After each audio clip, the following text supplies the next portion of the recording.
अस्सलामुअलैकुम जी। सकीना बीबी बोल रही है। कोई आसरा नहीं, बच्चे ने 4 मर गए ने, कोई आसरा नहीं, दोवे हाँ ते मंग पिन के जी गुजारा करने अपना। साडा जी कोई आसरा नहीं जे, बच्चे 4 फौत हो गए ने ते वडेरे हो गए हैं। ना कोई लोकें दा भी कोई मदद नहीं करदा, ना कोई देंदा देना। असीं दोवे बंदे बुढ़े हो गए, आसरा ही कोई नहीं, ना कम्म होंदा जे ना कुछ जे। सलामकुम जी। मेरे ना पीरां ते माड़े बंदे कोई पुत्तर मर गए, बुढ़े असी हो गए हुण, दोवे जी रह गए हैं। बुढ़े ठेरे हो गए, ना कोई करने देवे ना कर, बुढ़े हो गए हैं जी। अल्लाह दे आसरे ते वक्त गुजार रहे हैं।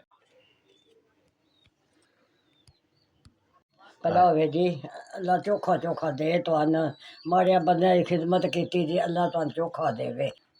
जेह्ड़ा तुसां कल्ले ने ओह् आ गया 5000 रुपया, अल्लाह तंदुरुस्ती दे जे।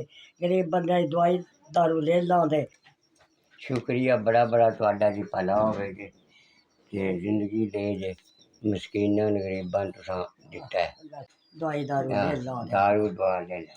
हां जी, गरीबां दे जे दारू दवाई होंदा है ते भला होवे जे, अल्लाह चोखा दे। चोखा दे जे अल्लाह।